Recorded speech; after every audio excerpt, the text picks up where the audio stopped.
नमस्कार, मैं शंभू कुमार सिंह और आप देख रहे हैं नेशनल पेज। आज की सबसे बड़ी खबर है मनीष सिसोदिया की गिरफ्तारी, उसके बाद पुलिस रिमांड। सोचिए, पूरी पार्टी सड़कों पर है, सोशल मीडिया, ट्विटर, फेसबुक पर ट्रोल किया जा रहा है बीजेपी को, नरेंद्र मोदी को कि यह राजनीतिक गिरफ्तारी है। हो सकता है सच हो, टीवी अखबार दिखा भी रहा है, लेकिन आप कल्पना कीजिए इस देश में जब नरेंद्र मोदी आए हैं तो तीन बड़ी घटनाएं हुई है। एक,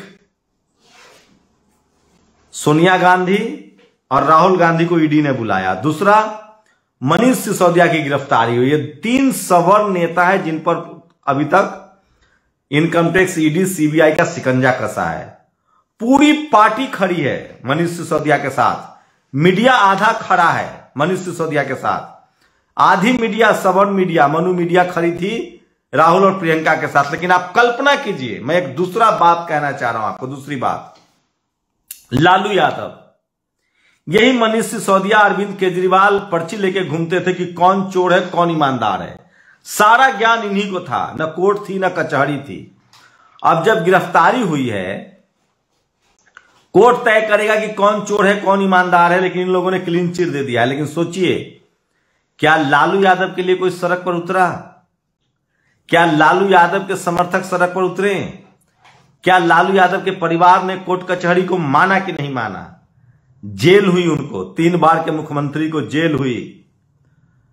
हेमंत सोरेन के पिता शिबू सोरेन को क्या हुआ? जेल हुआ। मुलायम सिंह यादव को क्या हुआ? उन पर केस चलाए गए। बीएसपी सुप्रीमो मायावती जी के साथ क्या हुआ? सालों साल केस चलता रहा। आज भी जाहे बगाहे उन पर छापे पड़ जाते हैं और लोग कहते हैं कि वो इसलिए चुप है क्योंकि उनको सीबीआई, इनकम टैक्स, ईडी का डर है। तो बहुजनों का मजाक उड़ाना, अब बहुजनों का सीबीआई, इनकम टैक्स का दुरुपयोग करना बहुजनों पर कितना आसान था।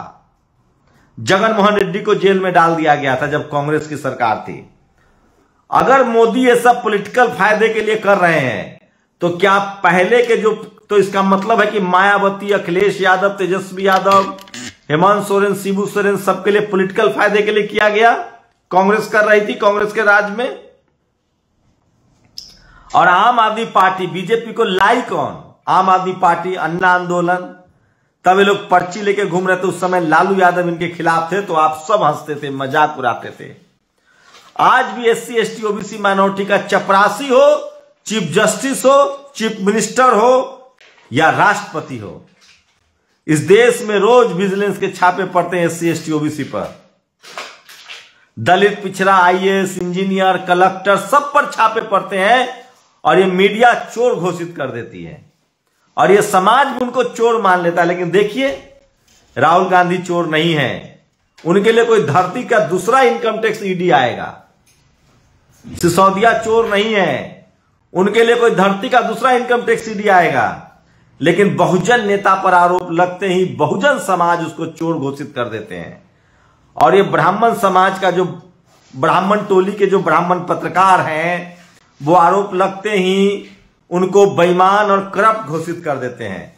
और रहा सहा कसर चपरासी से लेकर चीफ जस्टिस तक जो लोग बैठे हुए हैं वो पूरी कर देते हैं और बहुजनों को तो सजा भी मिल जाती है। मैं फिर कह रहा हूं, इस देश में जो कांग्रेस के पाप हैं, जो कांग्रेस के कर्म है, वो उसके सामने आ रहे हैं। और ये आम आदमी पार्टी, अगर लालू यादव मुख्यमंत्री थे और चारा घोटाला हुआ उनके राज में तो वो जिम्मेदार थे, तो अरविंद केजरीवाल क्यों जिम्मेदार नहीं? मैं ये सब बातें क्यों कह रहा हूं? मैं इसलिए कह रहा हूं कि इस देश में चपरासी से लेकर चीफ जस्टिस तक जाति के नाम पर फैसले होते हैं। मोदी जी जब से आए हैं तब से विपक्ष के नाम पर फैसले हो रहे हैं। जितने विपक्ष के नेता हैं सब पर रेड पड़ रहा है, सबको चूड़ी टाइट की जा रही है। लेकिन कांग्रेस के दौर में क्या होता था? सिर्फ SC ST OBC नेताओं पर। और ये बीजेपी के साथ आम आदमी पार्टी किसको चोर कहती थी? मायावती जी को, अखिलेश यादव को, लालू यादव को, शिबू सोरेन को, यही लोग कहते थे। अरे आपकी गिरफ्तारी हुई है, कोर्ट तय करेगी आप ईमानदार है कि सही है। क्या लालू यादव ने कभी कहा कि कोर्ट गलत है, सीबीआई गलत है, इनकम टैक्स गलत है, ईडी गलत है? मैं इसलिए कह रहा हूं कि इस देश के 97% SC ST OBC, Jat, Gurjar, Patel, Maratha अब तो राजपूत सिसोदिया भी चपेट में है। मैं इसीलिए कह रहा हूं, इस देश को जब भी देखिए तो जाति के एंगल से देखिए।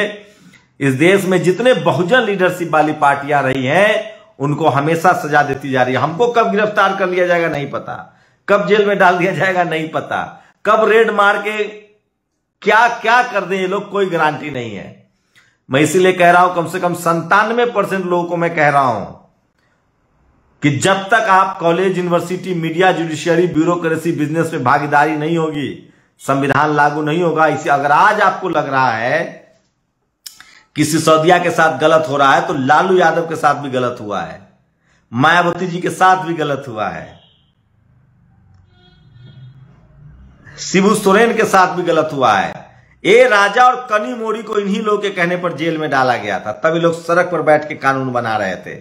आज जब अपने कर्म वापस आए हैं तो हाय तौबा मचा रहे हैं। सामना कीजिए ना सुप्रीम कोर्ट, हाई कोर्ट का। मैं मोदी जी का इस बात के लिए तारीफ कर रहा हूं कि कम से कम उनकी कार्रवाई जाति देखकर तो नहीं है। अगर वो बदले की भावना से भी कार्रवाई कर रहे हैं, जिसकी बहुत संभावना है, तो कम से कम वो पार्टी देख के करें। जो भी विपक्ष में सब पर कार्रवाई हो रही है, लेकिन कांग्रेस जाति देखकर कार्रवाई करती थी। और एससी, एसटी, ओबीसी माइनॉरिटी के लोग, जाट, गुर्जर, पटेल, मराठा, किसान, राजपूत, यहां तक कि कानून मानने वाले लोग हैं, संविधान मानने वाले लोग हैं, और वो लोग संविधान पर भरोसा करते हैं। मैं इसीलिए कह रहा हूं कि इस देश में जब भी जेल में से लेकर अधिकारी हो, कर्मचारी हो, जस्टिस कर्नन, उनको जेल में डाल दिया गया। इस देश में एकमात्र chief justice of India schedule caste के बने, उन पर आरोप लगाए गए। इस देश के दलित, पिछड़ा, आदिवासी, किसान, जाट, गुर्जर, पटेल, मराठा, राजपूत, इन सब लोगों को कटघरे में खड़ा किया जाता है। और इसकी वजह है इस देश में जो डाइवर्सिटी है वो नहीं है। डाइवर्सिटी नहीं है, सब जगह सब जाति और धर्म के लोग नहीं है। इसीलिए जो लोग कब्जा किए हुए सिस्टम पर अपने हिसाब से, आज बीजेपी का मास्टरमाइंड कौन है? आरएसएस। कांग्रेस का मास्टरमाइंड कौन है? आरएसएस। आम आदमी पार्टी का मास्टरमाइंड कौन है? आरएसएस। ममता का मास्टरमाइंड कौन है? आरएसएस। नवीन पटनायक का मास्टरमाइंड कौन है? आरएसएस। सब वहीं से होता है। ठीक उसी तरह से सपा, बसपा, आरजेडी, जेडीयू, सबका मास्टरमाइंड कौन है? सामाजिक न्याय, सोशल जस्टिस। अब देर सवेरे लोग समझ जाएंगे। मैं इसीलिए कह रहा हूं कि इस देश में बहुजनों के साथ लगातार नाइंसाफी और गलत हुआ है, और इसके खिलाफ खड़ा होना चाहिए। और सोचिए, बहुजन समाज संविधान को मानता है, और वो आज भी संविधान बचाए रखने के लिए खुद की बलि देता है, जेल भी जाता है, जेल जाता है, सारे तकलीफें झेलता है, उफ नहीं करता है। और इन लोगों पर आरोप लगते ही सड़क जाम करने लगते हैं।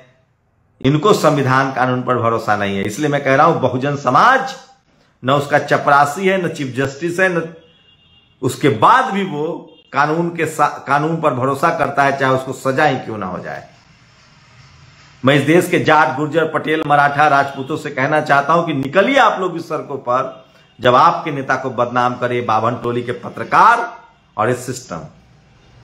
अगर आज सिसोदिया के साथ अन्याय हो रहा है, दुरुपयोग हो रहा है, तो पहले भी दुरुपयोग हो रहा था। और अरविंद केजरीवाल को माफी मांगनी चाहिए कि वो लिस्ट लेके घूमते थे, मायावती, लालू, मुलायम सिंह यादव, लालू यादव, हेमंत सोरेन, शिबू सोरेन चोर है। अब उन पर बारी आई है तो कह रहे हैं कि नहीं, हम तो ईमानदार हैं। आप लोग अपनी प्रतिक्रिया दीजिए कि क्या मोदी राज से पहले बहुजनों को इसी तरह से नहीं फंसाया जाता था? शुक्रिया। नेशनल दस्तक की आपसे गुजारिश है कि अगर इसको बचाना चाहते हैं तो नेशनल दस्तक को सब्सक्राइब करने के लिए रेड कलर के सब्सक्राइब बटन को दबाएं, फिर बेल आइकन की घंटी दबाएं। नेशनल दस्तक को बचाने के लिए बहुत जरूरी है कि हर खबर को शेयर करें, लाइक करें, कमेंट जरूर करें।